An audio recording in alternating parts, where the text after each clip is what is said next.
to add keys on Volkswagen Taos with APPRO2. Let's open the software interface first. The vehicle we need to add key on is a 2019 Volkswagen Taos. If we are unsure about the specific vehicle model, we can select Instrument Cluster Self-Diagnosis for Volkswagen in the top left corner. This option can automatically identify our vehicle information, including the vehicle model, year, VIN, and other details. Then, the prompt here may indicate the following two types of functions. There are two selections available. The first one is for immobilizers, and the other is actually for odometers. Today, our goal is to program a new key. So we just need to select the first one. Click Navigate to specified functions below. Now, we wait for the vehicle information to be retrieved.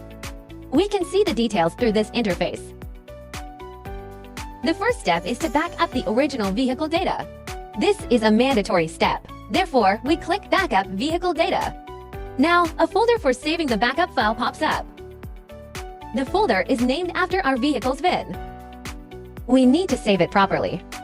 Let's create a new folder and name it Original Vehicle Data. Then save the original vehicle file in this new folder.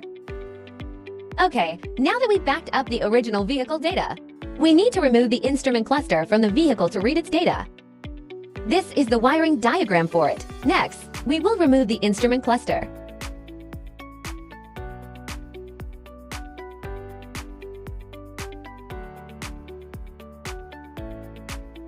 Take the instrument cluster out of the vehicle. Open the instrument cluster cover. Pull the clips on both sides outward to remove the back cover. This is the main circuit board of our instrument cluster. The chip we need to read data from is on the other side, so we also need to take apart the other side.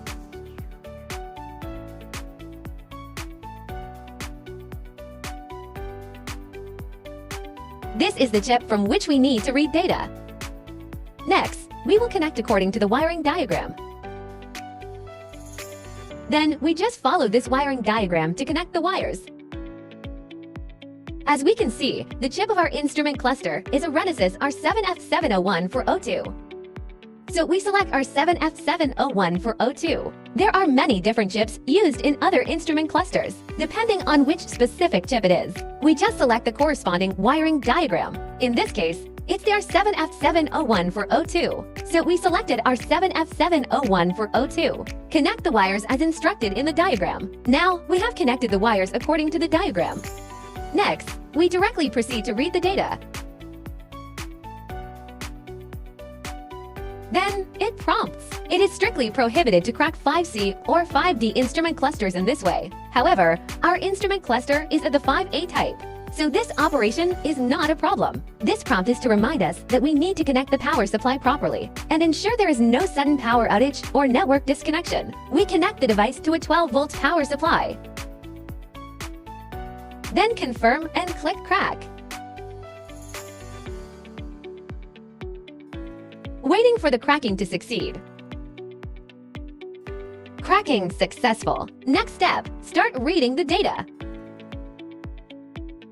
Completed. A window pops up asking us to save the file.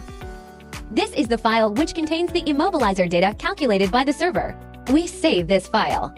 After that, it will display some of its immobilizer information, such as key positions, VIN. Then click Confirm. We have obtained its immobilizer information. The content below all consists of its immobilizer-related details, including key position information. Next, we have successfully read the data. And after calculating the immobilizer data, we reinstalled the instrument cluster back into the vehicle and proceeded to pair keys. Since this vehicle uses a 5A type key, we select 5A. After that, it jumps to another interface. Then we performed a diagnosis. It has successfully diagnosed various types of immobilizer information. Next, we need to generate a dealer key. So we select the option Generate Dealer Key. It prompts us to load the immobilizer data. So we load the data we just read. Click here to load. We can see key positions, as well as immobilizer information such as VIN and PIN code. Click Generate Dealer Key. we have purchased a brand new original factory key. Then select the first option. So moving on to the next step. We will proceed by reading the vehicle's existing key. Since we need to add keys, not all keys lost, we still have the original key. We can generate the new key by reading the existing key. Select the first option, then click Confirm. Then it prompts us. Place the working key on the antenna. Okay, then click Confirm. After that, it generates a synchronization code ISK. With this ISK, we can use this ISK to perform all key lost. There is no need to order a key from the original factory in future. We save the ISK. Click Continue. It prompts us to place the blank key on the antenna. This is our brand new original factory blank key.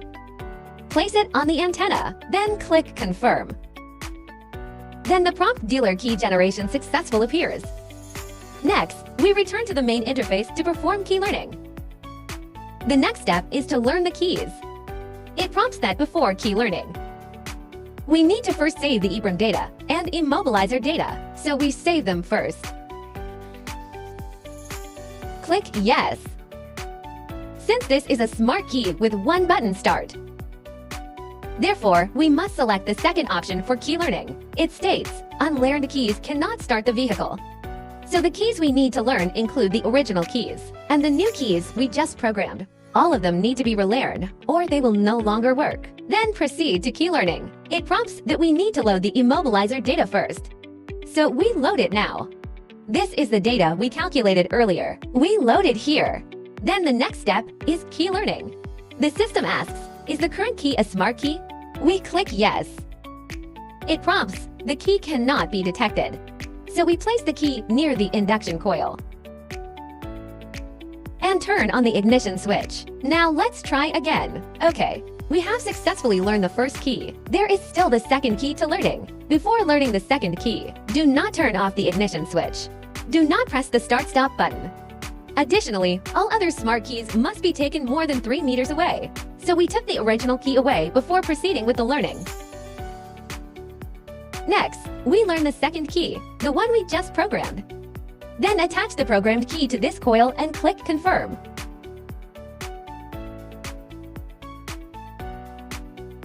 Okay, it shows key learning successful here. Great, we have successfully programmed this key. Now there's only this key left in the vehicle. Let's test if it can turn on the instrument cluster. Great, the instrument cluster has been successfully turned on. And the vehicle can be started now. This key has been programmed successfully. Let's go outside the vehicle and test if the remote control of the new key works normally. No issues at all. In this way, adding keys for the Volkswagen Taos is fully completed.